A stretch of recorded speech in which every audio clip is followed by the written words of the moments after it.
Greetings. Good evening. Welcome to the gutter.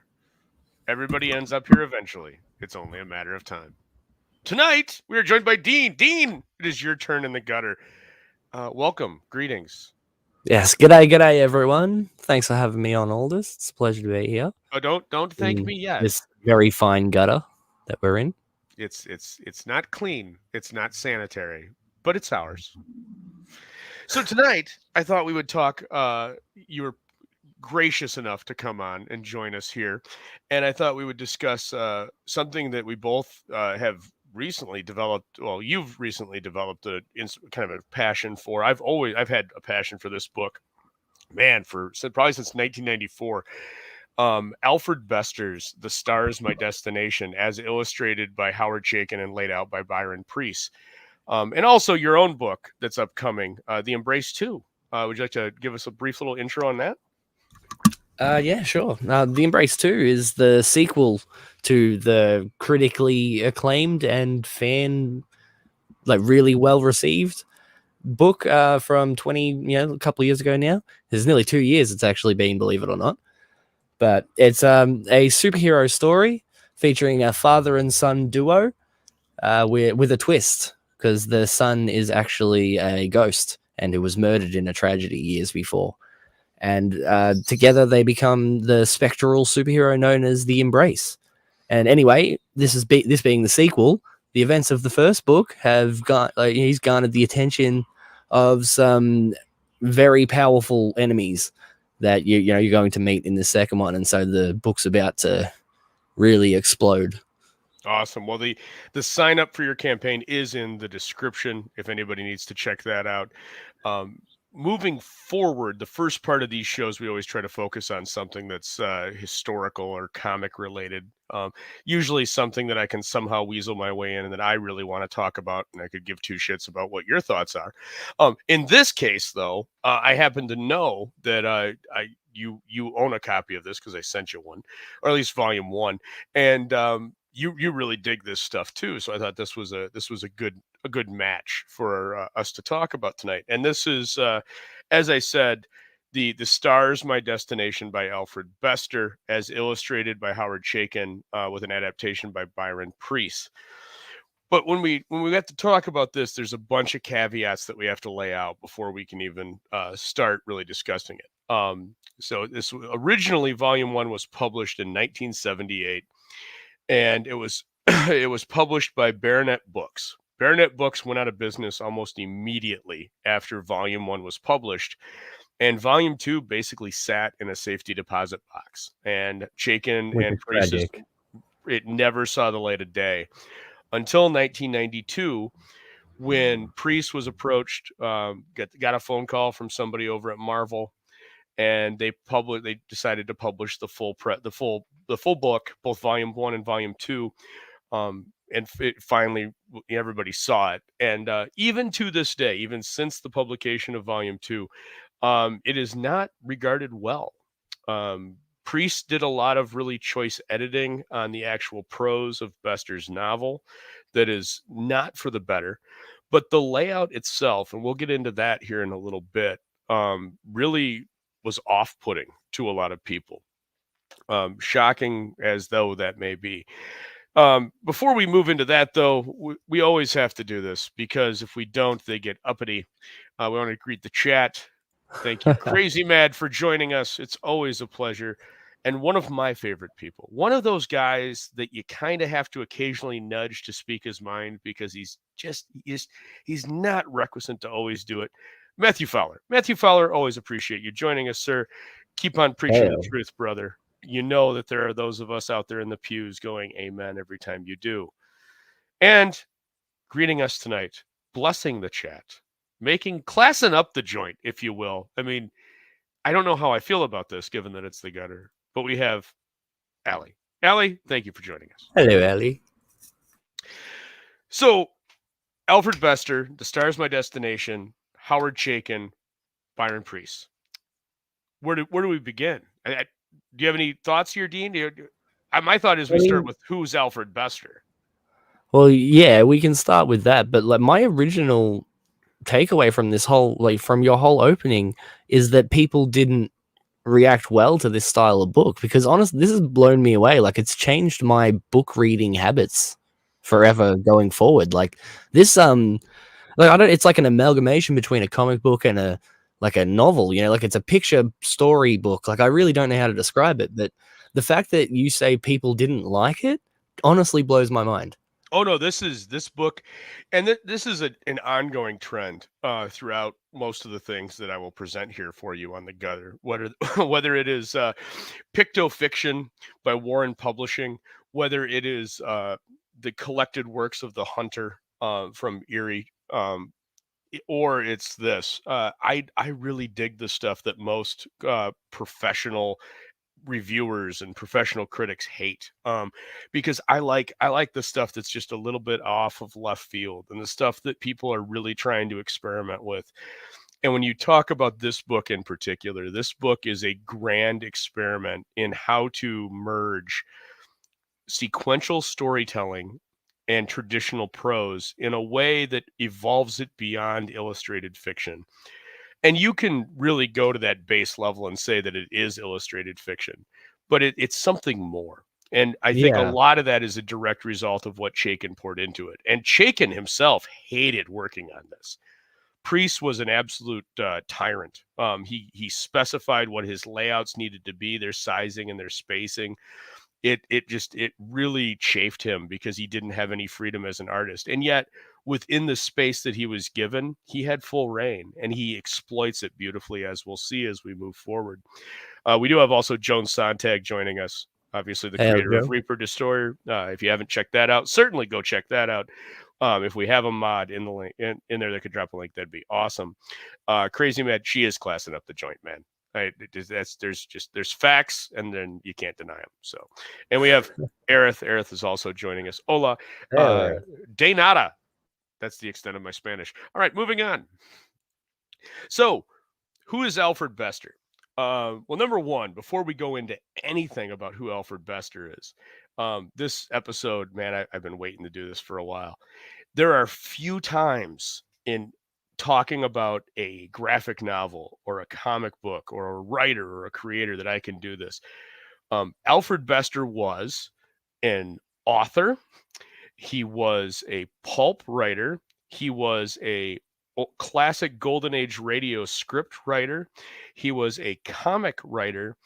And on top of all of that, his wife was none other than Rolly Bester. Who is Rolly Bester? If you're a Superman fan, you know who Rolly Bester is, because Rolly Bester was the first voice of Lois Lane on the Superman radio show. So I can tie in so many of my great loves here. And it was also on the Mutual Broadcasting Network. So, I mean, it doesn't get any better than this. This is like everything comes together in this one book, because I've got Bester, I've got Chaykin, I've got old time radio, everything just merges right together. There's even the pulp drawn. So it's fantastic. But Bester himself he's arguably the grandfather of cyberpunk. He's the creator of Solomon Grundy. He's a guy that's graduated from college and started in public relations and hated every aspect of talking to people. So he went to a writing career. When he was in college, he went to the University of Pennsylvania, and he was a member of the Philomethian Society. The motto for the Philomethian Society, Philomethian being Latin, is ironically in Greek, and it's a quote from Virgil, and it is "Sic ator ad astare," or roughly, "the stars my destination," which is where he gets the title for the book that we are talking about tonight. Originally, his first published work, he actually starts off, he submits a story to Thrilling Wonder Stories, the pulp.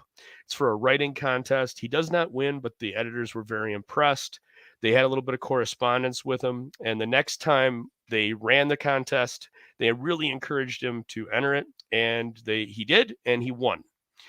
Now, later in life, he would learn that the only reason he won was because Robert Heinlein did not submit the story that he was planning on submitting, because the winning contest entry only paid $70. And Astounding Science Fiction Stories was paying Heinlein at the time $90 for a submission. So Alfred Bester Yeah, won that's because not a Heinlein got prize. That's paid a cheap $20 more. So, Yeah.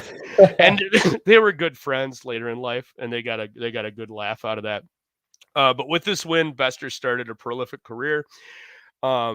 As the editors on Thrilling Wonder Stories moved over to a small but growing comic book company called Detective Comics, they encouraged him to come over. He did. He went over. He started writing Superman. He wrote Batman. He wrote Green Lantern. He is directly responsible for two characters of note: Vandal Savage and, of course, Solomon Grundy. From comics, he wasn't making much money and he was getting kind of burned out. His wife, Raleigh, obviously because of her uh, work as doing the voice for Lois Lane, had a lot of contacts in radio. He moved into writing for radio. While he was writing for radio, he wrote for Charlie Chan. He wrote for Suspense. He wrote for X-0. He wrote for even The Shadow. So this is a very prolific gentleman already, and he's not even 30. Um, he returned to the world of the pulps after he kind of got burned out by radio, but he was really upset. He was really good friends with Heinlein, but he did not get along well with one of Heinlein's friends, who was L. Ron Hubbard.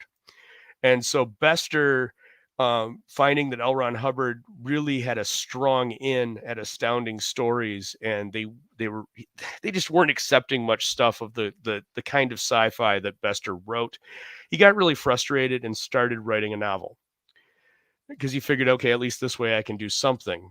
The result of that was The Demolished Man, which is a semi-famous sci-fi work. It's a reversed mystery. It's frantic in its stylings, and more importantly, it won the inaugural Hugo Award. So he's not some Johnny come lately. He's got a really strong history behind him. So, and there's reasons why I'm laying all this out, because this book is admonished in many circles, and I want to make sure that you understand who wrote it before we get into, and I don't think we'll get into much of the story because we're going to lean more towards the Chaykin side, but you need to understand some of that. Right. Now, his second written novel was the work we're going to be speaking about tonight, and that, again, it's that callback to that Virgil quote from his collegiate days of the Philomethean Society and The Stars My Destination. Roughly, The Stars My Destination is a Count of Monte Cristo kind of style tale. It's gritty, but it has something that's very Bester-esque, if I may coin a phrase, and that is has deep psychological undertones. And it really has, some would say, a dark take on humanity. I would argue it's a very Freudian or Jungian take on humanity.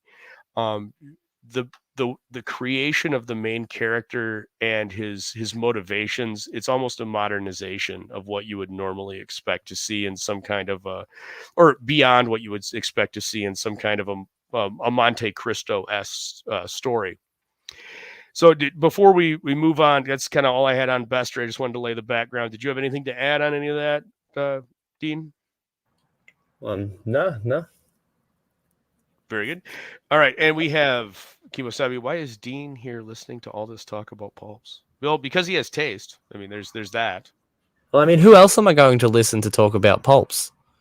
Well, Kimosabi just doesn't return my messages. It's tragic. I don't send him any, but he doesn't return them. So, That'll explain it. Yeah. yeah. So, okay. So then we flash forward to 1970s, late 70s, and as anybody that listens to the Gutter knows, the last decade that anybody wants to talk about is the 1970s. But yet here we are yet again talking about the 1970s. And Byron Priest, who's an up and coming kind of, he's not an artist, he's not really a writer, but he's got some great ideas on how to kind of change comic books. And this is before the term graphic novel was really coined and in the public space. I mean, arguably prior to this, you have Steranko do Chandler Red Tide, so that the term graphic novel is out there, but it's very small. It hasn't resonated. The mass market public has no idea what graphic novel means. You say comic book, they go, oh yeah, panels, yeah, great. So Yeah, he they did, usually think cartoons or Garfield or something. and very rightly so, because I mean, we're in the 1970s. You're only 30 years removed from really the birth of the comic book, globally from the 40s. It's still new. It's not new, but it's still relatively new. And things are Yeah. moving fast. You've got a lot of artists out there. We've already had Steranko's been in and out of Marvel and totally just, dropped his atomic bomb and changing layouts and styles. You've got a bunch of people. You got Neil Adams who's doing amazing stuff over at DC and at Marvel, off back and forth. It's just a crazy time. Experimentation is going on all over the place with all these different books. And what Price is thinking is that there's some way that we need to take something that's got a little bit more weight than your average comic book, but yet have this groundbreaking fantastic art, because you're really starting to see in this time period in the mid to late 70s some truly fantastic art that's mass marketable. It's not just one or two guys. There's a handful of really great artists out there that are really kicking ass and doing some fantastic stuff. And you really can't overstate that either, because even to this day, it's never been replicated. Like, there's never been so many at the same time doing like these, like this. I don't even know how did he do it? Looking at it, it's like painted somehow. Like, I don't He know, did. probably. A lot of it's painted, some of it's gouache, some of it's colored. Yeah. Now that there's almost an entirely other episode, another hour we could do on this, on just the work that Price put into this book as a labor of love, on how he got the colors that he got on this. Because you can look at a lot of books that were published in the same era from similar publishers, and you will not see colors like you see on this. Now, I do want to real quick just go through a few things with Chaykin. So Chaykin is contemporarily considered a very controversial figure within comics. He got his start. One of Gil Kane's assistants tragically died very young. I think he was 28 or 29. And Chaykin, this is Chaykin right here.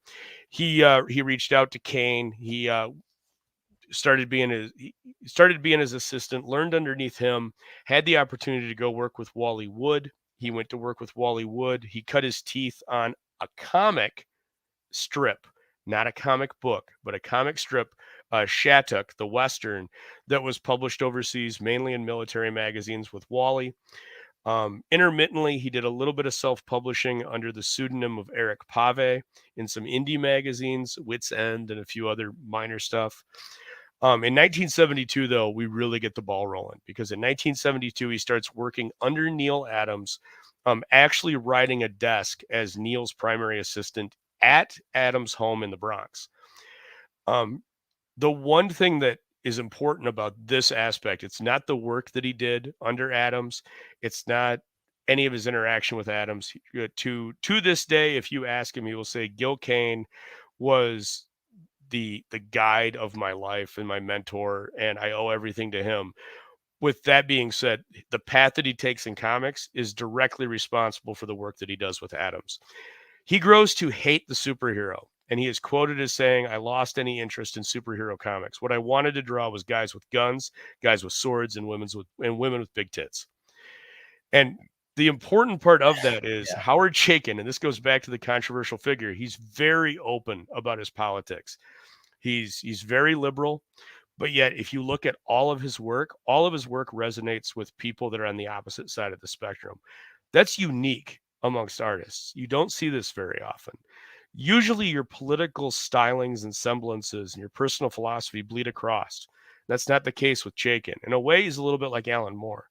Alan Moore tried to write famously Rorschach as the greatest villain, and indirectly Yeah. wrote him as a hero that resonates with everybody. He wrote one of the greatest heroes ever. Right, yeah, and Chaykin does something similar, but he does it with his art. Only Chaykin's conscious of it. Chaykin is very well aware of what he does. So there's a lot of contrarian aspects about Chaykin, and a lot of that needs to be understood as to why Priest specifically reached out and wanted to work with Chaykin. That's a gift, being able to write characters that you would morally disagree with without just making them villains and things like that. Oh, Like, absolutely. that's a very Absolutely. difficult thing to do. We have a few more people joining us in the chat. Just wanted to make sure I said hey, hey, hey. So we've got the Art and Times of Jay Ryan. Greetings, sir. Jay. Always good to see you. Jay, Desolate Soul Studios. Oh, g'day, Excellent. Jay. That's the Excellent to good see you, Jay. sir. Always a pleasure. And yeah, we still have Crazy Mad, and I like his ideas about tits. Yeah, they're good ideas. I think everybody can agree with that. Yeah. Hail, So, Felix. Welcome. yeah. So without further ado, I mean, we can kind of get into this. So we've got here are the kind of the people responsible. You've got Alfred Bester, the author of the book. You've got Byron Priest, the man with the plan, if you so will, and then the previously mentioned Howard Chaykin. And what do they give us? They give us this. And I just for a minute, I just want to leave this up. I know I showed it earlier, but I absolutely love the styling of this title block. This is just fantastic. Yeah, it's definitely going to grab your attention as you walk past, you know? Oh, for sure. And when you see it on the cover, it just Yeah. rocks it even more. And I Putting it don't. on the blue, and like the copy that I have is on like a silver cover, right? But like Yes. the blue and the silver with the orangey color, it really makes it pop and stand out. So like you can't help but look in that direction when you see it. Yeah, and I should speak on that. So the copy that Dean is referencing is one of the original 1978 first publication copies of Volume 1. And like I said, the publisher went out of business after Volume 1 was published. Volume 2 was not published until 1992. The copy that I'm going to be displaying here tonight is the 1992 complete Epic Comics version. So, and we're only going to do the first half. We're not going to talk about Volume 2 because at some point I'd like to bring Dean back and we're going to talk about Volume 2 once I'm able to source him a copy and fundraise the money for the few $1,000s it will cost for me to ship it to Australia. So, but before we rock into this, Hello, Eric. I'm sorry, my friend. oh, you're fine. I was just gonna say, yeah. He's claiming Grant, justice. yeah, gatekeep. I'm not gatekeeping you, buddy. Why would I do that? That's tragic. I was coming over though. With all that being said, to say, you know, there are covers I like better. Well, that's Oh yeah, definitely. We're talking about the logo itself, like just the title. It's a very nice, striking logo, is what we're saying. so. Yes, but you have to go. You love talking about old sci-fi subbed. Great, just have Yeah, you the one step I by. have, he Thank has you. all face tattoos on it. Yeah, it's there's a lot of different copies of this going Yeah. around. There's if you want to go off on a little bit of a side tangent, volume 1 is actually one of the more bootlegged books that you will see done. As we talk about how awesome it is here in the indie scene, that you can go out and you can publish whatever you want. That's really cool. You know what else is really cool? A lot of books are being pirated. So, uh, and the pirators, because I mean, a copy of Volume 1 from 1978 will go anywhere from $35 to $85, which doesn't sound like much unless you do 100 print run and then spend like a couple months in your basement, like dog earing some pages and kind of flipping through them and making them look a little worn, and then you start moving them on eBay. So be careful when you buy what you buy, and yeah, I'll leave it at Yeah. that. But there are some fakes floating around. I've seen 2 modern fakes of Volume 1 in my life so far. One was at auction, and myself and 2 other people challenged it, and they had to pull it. And the other one was at a store recently in the last 6 months. And I said, dude, that's obviously, and you can tell there's a couple of tricks. I'm not going to vocalize too many of them, but if you look at the binding of an original copy, you'll be able to tell. And if you get a copy of the original, you'll know exactly what I'm talking about. So, but without further ado, I do kind of want to go through some of these pages. Are there any pages in particular you wanted to talk about, Dean? I don't even know the number of the page, but you know the page that has like 12 panels cut into triangles? Yes, I do. I will Yeah. see if I can find that. It's that one, and then the page right after that as well. Okay. So I want to show this. This is the first page in the book. And this is to Priest's credit, and again, I can't highlight this enough. Priest and Chaykin chafed at each other. It was a very frustrating experience to get this book done. Howard was not happy with the restrictions placed on him because basically he would be given a page, and where you see that there's imagery, that would just it'd be a box, and he was told to draw inside the box and not go outside the lines. Priest basically Wow. plotted out the entire kind of book and then told Howard, like, yeah, draw here. And kind of he had a script, he knew kind of what to draw, but this So is wait, he where did all those crazy layouts as well, like before the some artist did. not all of them. Okay. Howard didn't he colored outside the lines. All Um, right. Yeah. but Okay. some of the early pages, it's very evident that Howard was playing by the rules, and later it becomes very evident that they had to go back in and move typeface around. But what we have here is it's really brilliant sequential storytelling in the style Are of you what able to they're trying zoom to in do. on that too, so people can see the details in those pics? Because bloody hell. Oh, and there this I can't get in close enough that it's going to do any kind of justice to these panels, but you can get a rough idea of it. And Yeah. when I say that Those are some deep images. it is fantastic, and it is truly, I think it's before the show I was talking that I think artists go through different epochs in their style and their career. And I'm a firm believer that this is probably Howard's first apex in his career before he kind of moves past this and it grows even further if that was thought possible. But as I look for the triangle page, do you want to kind of elaborate a little bit on what your impressions were the first time you saw this? Really, like the first time that you showed me this, I had straight up, I had never seen this kind of book before. You know, like I'd seen comic books and I'd seen picture books and I'd seen, you know, like actual novels with no pictures in them at all. But this sort of like hybrid comic book novel thing that we've got going here in front of us, like I don't even really know what to call it.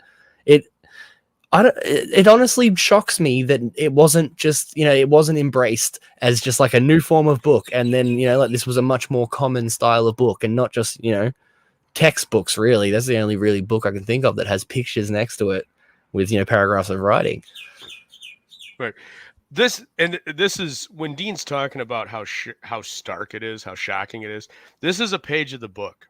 There's absolutely no text on it. It's just a block of panels, and Yep. it's exquisitely drawn out. From the the coloring is absolutely brilliant throughout this. Chaykin not only understands color and how to tell a story, but how shading matters and tone matters, and it's brilliant. And then this will be accompanied by the following page will be this, which is a paragraph broken apart. Now, again, this book is wild. I mean, one page to the next, you're getting something totally different, broken apart by a paragraph with art on either side of it. So it is Yeah. just, man, I really should just probably click through them as we're going, just to give people an idea of how wild this thing is. Yeah, because every page is like this, guys, honestly. Yeah, it truly is a never-ending story of just it's layout techniques that you've never seen before, experimentation that you've never seen before, and Chaykin is at again. He's killing it with every page, with doing something that just makes it sing. Here the enhanced Ben-Day dots is just phenomenal. I can't. Yes, it's a product of the 70s, but my God, man, it's just brilliant to kill that negative space that way.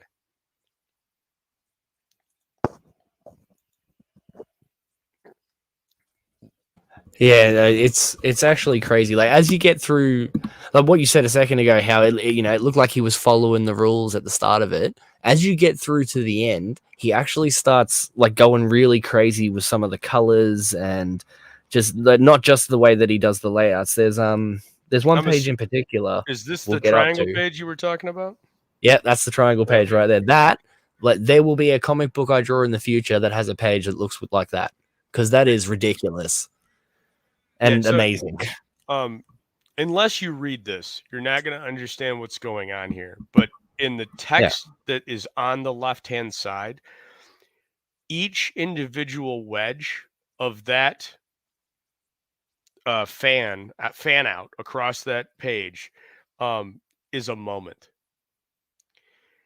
and it's giving you enough in that window that you understand what's going on, so you Yeah, can there's a lot of great pages with particular moments like snapshots, and there'll be like 4 or 5 images that are only 30 seconds in real time, but they've right. taken up half the page with just these moments so that you really feel the impact and you get to understand what they're doing. And yeah, this page and then the page that is next to it, because when you open the book, they're both there.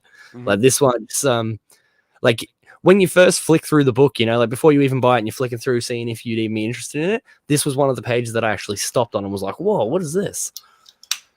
Particularly because of the dude's freaked out face on the page next, like on the left page. Oh, where he's getting his tattoo. Yeah. Mhm. Yeah. And also that, like, this is the cover, right? The cover is like, it looks like, stars and stuff in the background. There's like, mechanical, like, machine works and stuff. He's in a space suit and then he's got these weird markings all over his face. He's got Nomad written on his forehead. Like, just looking at it, I've never seen anything like this. Like, who the hell makes this up?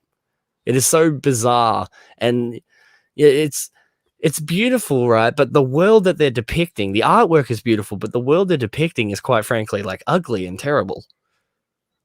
No, it is, and that's again that goes into it's not a negative view of humanity. Yeah. Bester is not presenting a negative view on humanity. I would argue it's a very Freudian and Jungian, raw, realistic view of humanity. That there's Yeah. positives and there's negatives, but the best of us hold us all up, but the vast majority want to drag us down. And there's motivating factors that can take even the best person and drag them down, and there's positive factors that can bring even the most drag up. And that contrast is constantly rolling. And I am intentionally avoiding talking about the story of this at all because Alfred Bester's the stars my destination.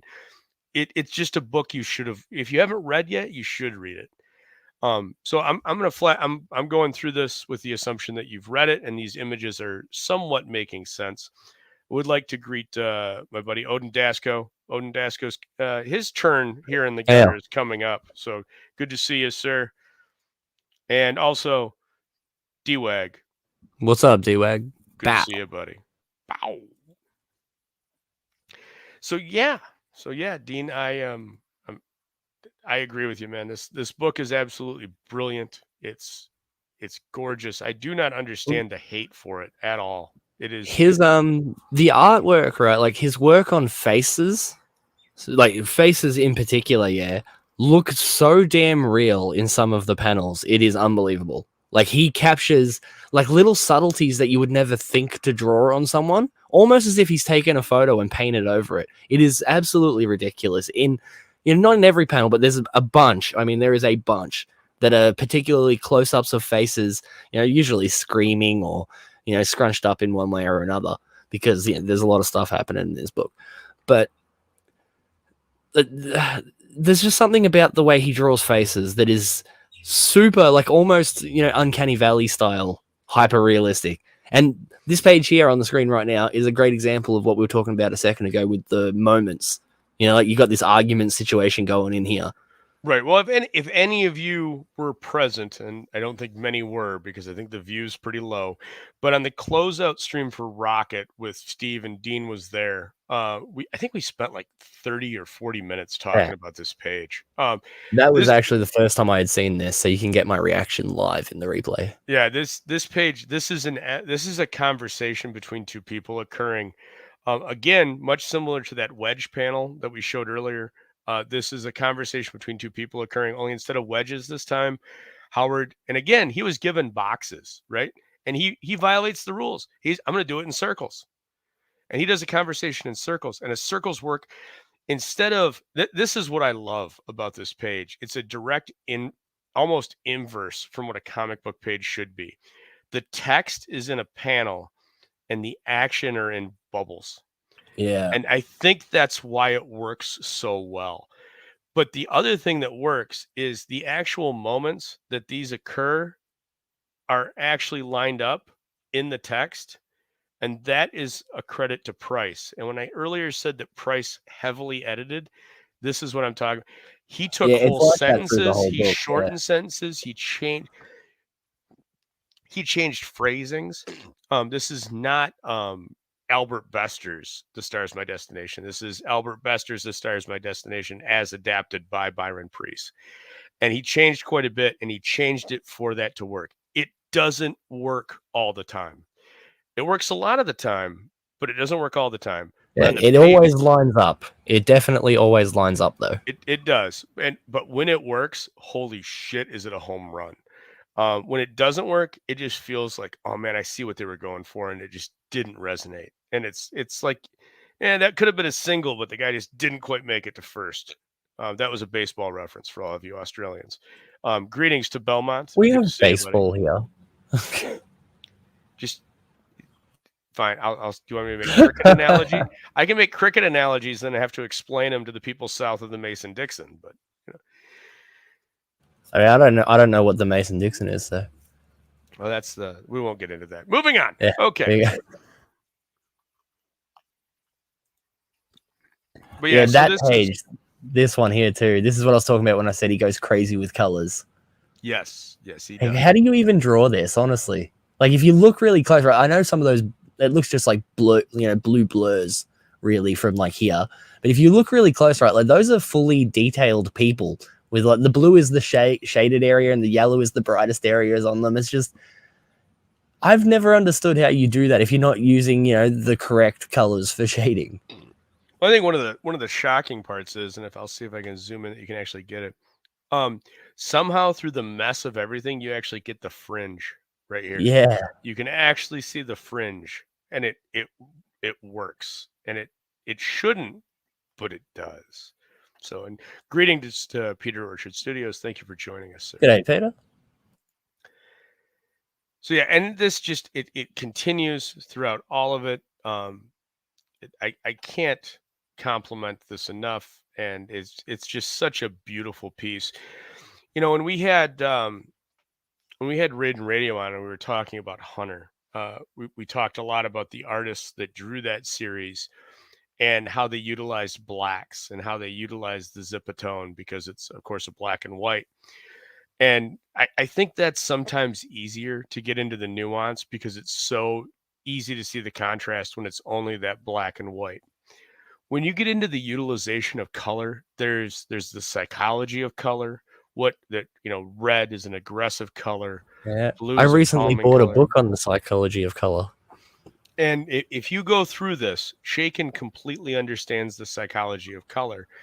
And this is actually a really good page to talk about it because you've got this calming green, very peaceful blue, but there's a violence of red emanating up from the center of the page, and it radiates slightly disrupting out. The peace. It's it goes back into it's Chaykin and Priest were constantly at odds in this, but somehow it works.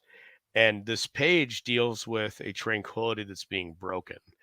And those red beams emanating up, just it translates across that message. And it's fantastic. It's really good stuff. So but yeah, we'll click through a few more pages here, and then I think we'll move on to discuss a little bit about the embrace, if that's okay with you here, Dean. Yeah, that sounds good to me, mate.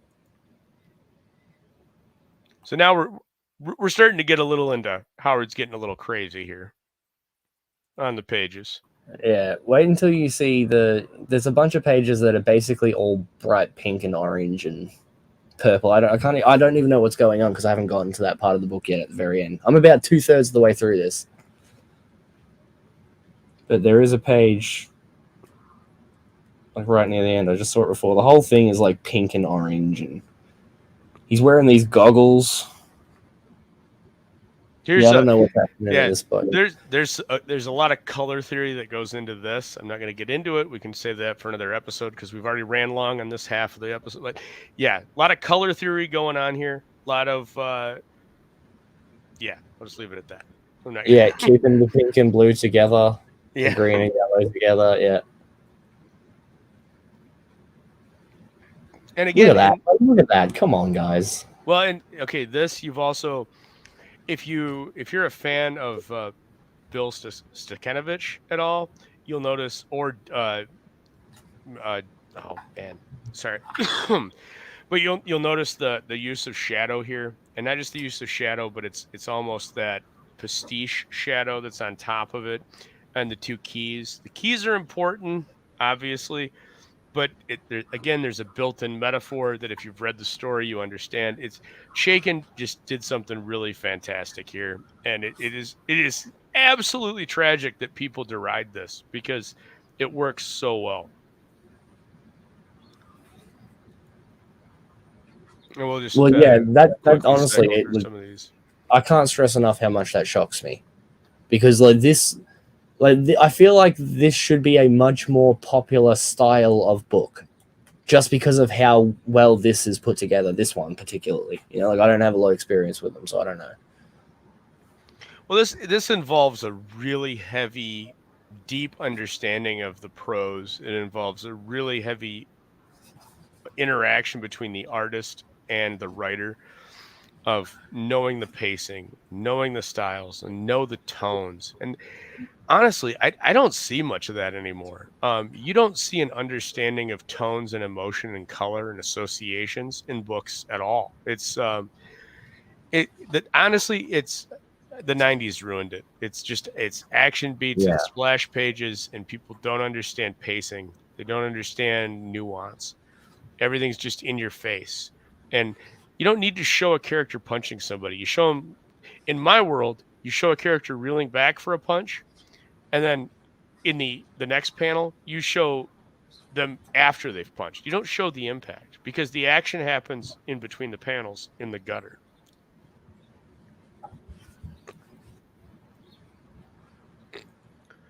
But yeah, we'll just close this out. And we've already run long. I'm sorry, Dean. We kind of that's the ran over page I your was time. talking And about right there. oh shoot. Oh, take it back. Yeah, This one right here, where yeah. we've gone full crazy. Yeah, and I remember when I first, like, as I said, when I was first flipping through the book, just bright pink and orange, I was like, what the hell is that? And like, yeah, this is, way near the end. They've broken out of the, I'm not going to spoil any of it, Yeah. but yeah, this is basically where I'm up to just after this. All right. Well, I think that's a good place then. We'll stop there. So changing direction a little bit. One of the things that, and one of the reasons why I sent you a copy of Volume One was because when the first time I saw the Embrace, it kind of blew my mind, man. I mean, you were doing, in a weird way, I think this is the jive that was going on between Priest and Chaykin here is kind of what you and Michael were. I think it was an early thing. I don't think you really knew what you were doing, but I think you were kind of occasionally walking across each other's path and hitting tones like this book does. And that's why I sent it Oh, to you. thanks, And man. I think we even talked about that a little bit, that I think like you guys are really simpatico. So Yeah, yeah. I get, I've described this as the odd couple because, like, everyone's seen Odin on streams and everything, and I am basically the polar opposite of him personality wise. But we literally like work together perfectly. We like fit together like two weird puzzle pieces that just bounce off of each other perfectly when it comes to work stuff. Like Odin, he tells the story and he gets all emotional and things like that. And I literally just want to draw the cool pictures, but without the emotional heart of a story. That's all it is cool pictures, and then without cool pictures, the emotional heart of the story just kind of depresses people. So you need both. And you're right, it was my very first comic book, so it was about as early as it gets when it comes to my career. But but Odin still trusted me enough. He was like, I hired you to draw pictures and I can see that you can do something, so he let me go. gotcha. So when you're saying that he's the emotional center, I do disagree with that a little bit because there's times in the Embrace when there is a true emotion within the art, and I think it's the fluidity of your line, and there you kind of you bring out, and I think that's the great part is you guys complement each other so well because at times he needs his words need that fluidity. And when again, man, I look at something like this and I see what Chaykin's doing and I see what you're doing in the Embrace. Are you guys attuned to that in the Embrace too? Because I mean, I mean, you're Dr. Dean Hatton. You're the most improved artist on the face of the planet. Oh, you wait until you guys see, honestly, the Embrace 2. Like, I mean, how often does someone turn around and say, oh, did you get a new artist for the book? All right. That happens to Odin all the time. He's like, is that the same artist from the first one? Like, it is. Like, if you really know my style, you'll be able to tell it's still me. It's just like way more detailed than it ever was because, I've just learned a lot. But if you were just, you were just walking past and you just saw the two issues next to each other, you would think they were drawn by two different people. So I actually really can't wait for people to see how far I've come. Because, like I talked a lot about how I want to take this seriously. And like, I am like, I want to be a professional comic book artist. Like it was always my childhood dream and things. Now you're starting to see, like in the Embrace 2, you will actually start to see that like last year of me saying, hey, look, I'm focusing on getting better. And like I'm actually trying. So well, that's awesome to hear, man. But you have officially been paid to draw comic book art, and the book's already in people's hands. So you made it. You made your childhood dream. Yeah, I know, right? It's pretty great. And now you're on the gutter. Yeah. So I can only go up from here. Hey, you know what? It's great to see a little positive thought. That's fantastic. Silver lining. Yeah. And by the way, earlier you said, you and you and your co-creator on the Embrace, Michael Ogden, are really polar opposites, and I could not agree more. Because when I had Michael on, he could not wait to interrupt me every time I tried to speak, and you have not done that yet tonight. So thank you, sir. No worries, mate. I try. So when you're talking about you're looking to get more detailed in your art, personally, and this is again, I'm only speaking from my personal opinion. I dislike the vast majority of what was done from about 6 months before the creation of Image until now. So when you talk about like that range, I mean, people talk about that and they go, "Oh, it's the hyper detail and the action, just the super, focus on everything's raw and in your face." When you say you're focusing on the detail, what exactly is it you're talking about? Because I mean, you can have exquisite detail on the 487 pouches on the pouch, but it's still just a guy that's a pouch, and Yeah, well, I mean, there's no emotional resonance there. Yeah, no, I get what you're saying, right? Like, I actually try to not duplicate things too much. Like, you'll have one pouch on your leg, which means you have another pouch on the other side, but that's it, right? And then you're going to have 3 different kinds of belts, and you'll have multiple bracelets instead of one bracelet. Like I just try to like fill everything up, and then rather than the belt just being a strap, I will make it a strap that has some sort of pattern on it. And then it all adds up at the end of the day, and it's all just little things that aren't even really that difficult to do. It just doubles how long a page takes. So it's more about are you operating on the less is more? Yes and no. That depends on what we're talking about. Like there are certain. Well, I guess certain help me here, man. When you're talking about you're more detailed than ever. Is the detail going into the characters, the facials, the face impressions, the emoting? Is it going into the backgrounds? Are you doing like Zipatone style backgrounds where it's just you're just doing the Bende dots and you've got everything focused on the character? Or are you doing like multi-layered? I am filling out the entire world, like the environment and everything now. Like there is, even in the Embrace 1, right? Like in the Embrace 1, I did backgrounds and everything. But there were very few times that I would draw bricks, for example. Like I would tend to go with tiled walls or something rather than a brick wall. Whereas in the new one, is bricks everywhere. Because it just means more line work to do.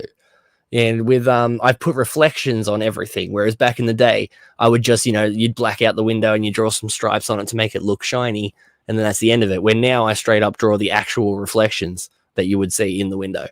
Like I do, I add extra things. Like instead of you just having the one necklace on, you'd have 2. I draw individual strands of hair and stuff. It's yes to every one of those things you said. Like I'm literally just been overhauling everything as I do it. Like I have a new what's the word? Like an outlook. Like as I'm drawing, there's an extra step now that I never used to have, which is an entire extra layer of extra stuff. Okay, so what was the impetus behind that change in your style? Uh, it was probably there was a I don't honestly don't know if other people could really notice it, but there was a difference between the amount of detail that would show up on characters and monsters and animals and things compared to the environment that they were in.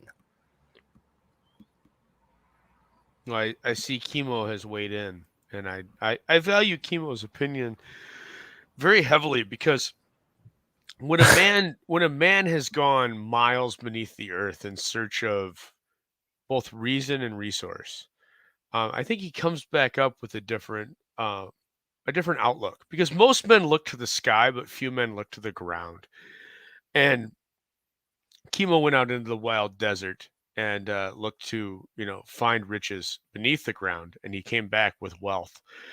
And when you do that, I think there's a different resonance that comes with it. And so he's saying early Dean James work, he drew it when he was 12. Now he's the venerable old age of 12 and a half, truly a veteran. Yeah, yeah, I've seen things now. Yeah. So now that your balls have dropped, um, Yeah. do you find that your inking line is a little bit heavier? Yes and no. Like there was a time when I didn't do cross hatching at all, right? And then the second that I added even a little bit of cross hatching in places here and there, it looked as though I got a lot better before I actually did. And so that opened up a lot more doors. And then like as I learned that, I added extra details to other things. And then it wasn't one single decision. It was lots of little decisions over the last year or so that has helped everything change. Like then there was one day where I just woke up and decided I was going to color. I mean, everything was black and white before that. So if you had to pick of any one thing that uh, is it your art? Is it your colors? Is it It's Michael's my work? colors. It, It's it, definitely it my colors. That's the it's your thing I've been colors. focusing on. Just me, baby. Just me. Okay. Oh, That's the only thing that I've gone out of my way to buy books for and everything. Like because I'm a self-taught artist. I didn't go to art school or anything like that. So I learn by copying artists that I like and like learning tricks and things along the way. So when it came to coloring, it's the only thing that I ever had to actually like I bought a book on color theory. I bought a book on color psychology. And like the only other time I've ever done that was when I bought anatomy things so that I can learn how to draw muscles and stuff like that. So color is definitely the thing. do you find yourself hamstrung at all by your previous color choices on Embrace One now that you're starting to delve into the psychology of color? Not really, because I'm not the colorist on the comic book itself. So, and like I'm very happy with the way they both look. To be honest, like I don't know if you remember in the first Embrace when we first like showed everyone, we had that nighttime scene that was like all that orangey gold color when Clarence was in the car and everything super depressed, and I still think that is amazing. Like I still love the way that Paul colored that. And Eugen in the new one, like you've seen the double page spread and stuff with the car, absolutely incredible. So I still don't feel that confident with my colors. So I'm more than happy to have other people color my work. Gotcha. I would like to reference this. Does that make me a professional comic book writer, or do I need to turn a profit first? No, the minute you're paid Yes. for your work, you become a professional. Yeah, we hired you for the Embrace Morning's End short story, which will You, also so be you've available been on the hired Embrace for your Morning. work. You're a professional. Congratulations, Chemo. And you're well and far ahead of most quote unquote professionals already. So way to go. Yeah. Finatra, I'm late. Yeah, well, you are. G'day, Finn. Hopefully you have a note from your parents. Just saying, man. That's like 5 tardies now. So when you're not coloring it, and I understand you're not coloring it, but Yeah. now that you're delving into the aspect of the coloring, because I think it's always if you're a penciler slash inker and you color your own work, I'm always shocked that you more don't insist on going down that route. I mean, Well, there is a book that I wrote and everything that will be coming out probably next year. You know, like once I'm done with the Embrace 2, I am working on my own thing that is 100% done by me. Do And you that's want to? mostly because Can I you am a drop? control freak when it comes to that thing. Would you like to drop any hints or knowledge on that? I Any mean, snippets? sure, a few people have heard me talk about it before. Like it wasn't a secret, you know, it was just something that I was always working on behind the scenes. It's called Other Earth, and it features a brother and sister who get trapped in like this terrible like other world that we're struggling to figure out a way to describe it, because you know, like I say like fantasy world and you think like Alice in Wonderland or something. I say horror world and you think, you know, like a nightmare world. It's not any of those. It's kind of like bits and pieces from all of my favorite things just in a made up world so that I could draw anything I really wanted when I wrote it. But it's going to be amazing. It's like an action adventure story, you know, with a bit of mystery and intrigue. But that's still a long ways away. That's a bit away. Well, I find this interesting because, and I find this often with things that Chemo says, is I agree with him. It's just his phrasing that I disagree with. But Dean couldn't not change. It's natural progression when you get better from doing it more often. And Yeah, yeah, I was very rusty when I came along because I'd been a forklift driver for 10 years. And like I've always drawn pictures since I was a little kid. You know, I had so many sketchbooks in my house. But, you know, life gets in the way. You get a job and you have to pay bills. And then all of a sudden it's been 10 years since you've drawn anything at all. So when I did show up, I was super rusty, in my opinion. what do you credit for the exponential improvement over the? Is it just is Dusting it the the rust off. yeah? I mean, is it the proverbial like it's Conan the Barbarian when he grabs the Atlantean sword and I mean, maybe. it takes him more than one whack to knock all the rust off the sword before it glistens in the sun. Is it that? Is that all it is? Or I mean, a little bit, yeah. is there something more? Is it just you needed to draw more, or did you need to see more things? Did you need to experience more? It's probably a bit of both, because like I do have a very ignorant, you know, like my whole idea of comic books comes from, because in Australia comic book shops and stuff are far less common than they are in the US. So I would only be able to get comic book shops from places like the news agency or like the supermarket or something, and they didn't exactly have a massive variety. There was countless stories that I read part 1, part 2, and then part 3 just never showed up, and then eventually part 5 showed up, you know. So like there's countless stories like that in my life.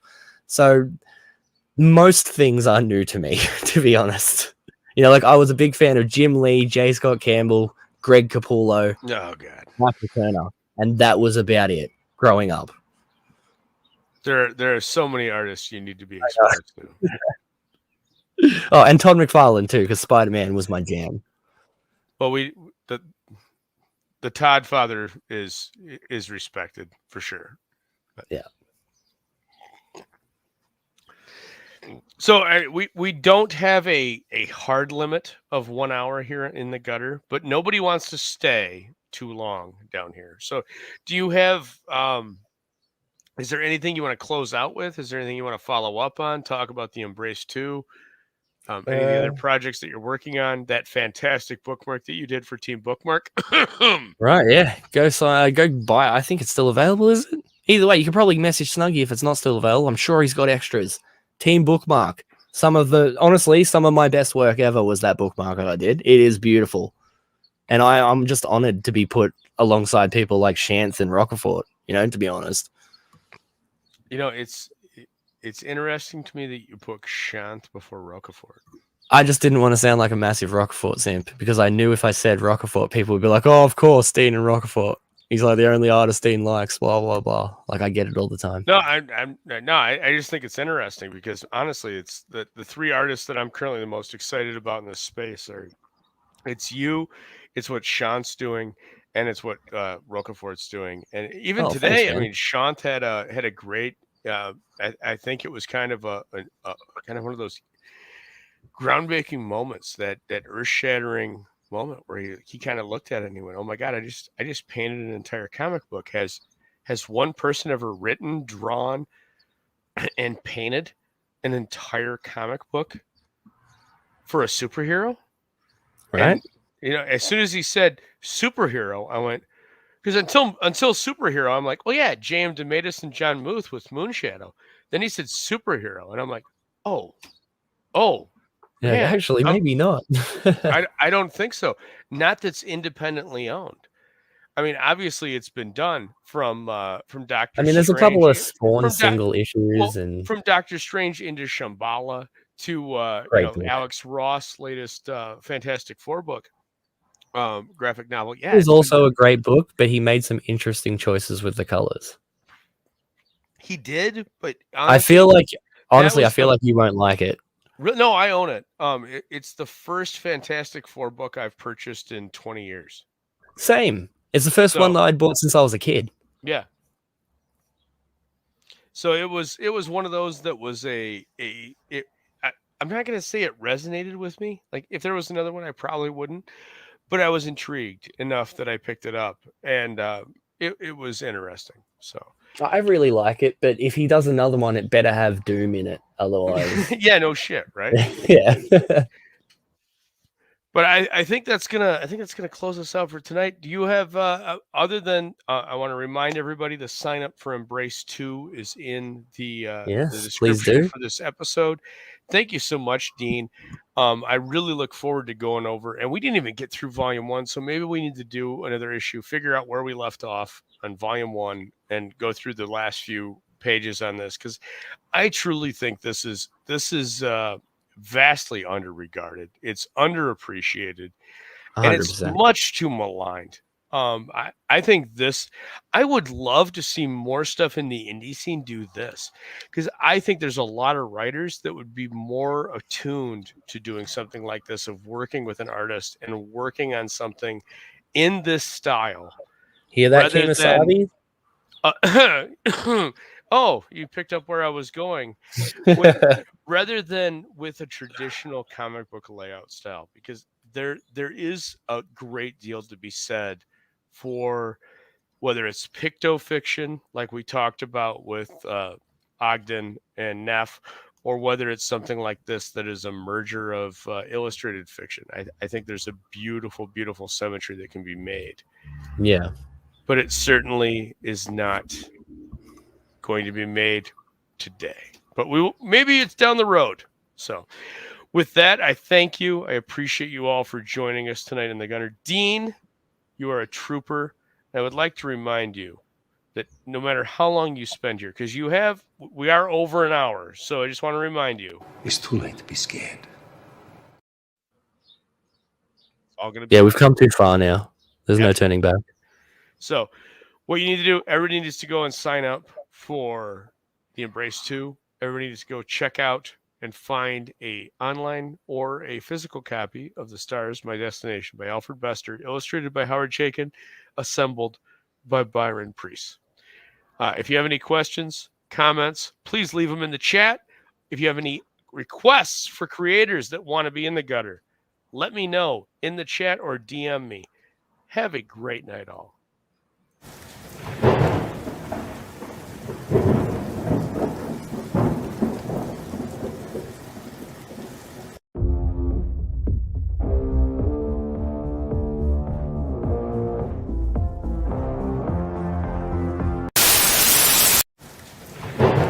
This is blood for blood and by the gallons.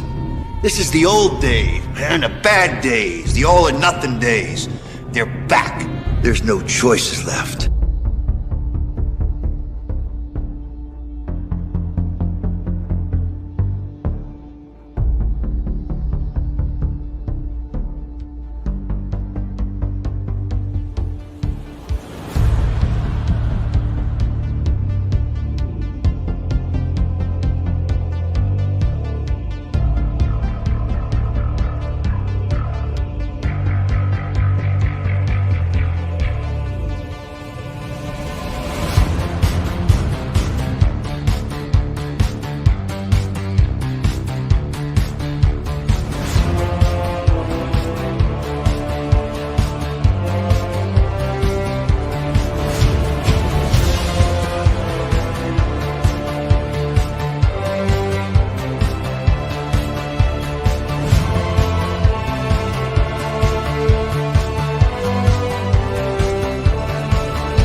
You're still here?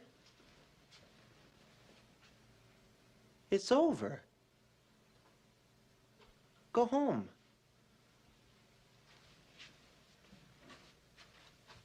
Go.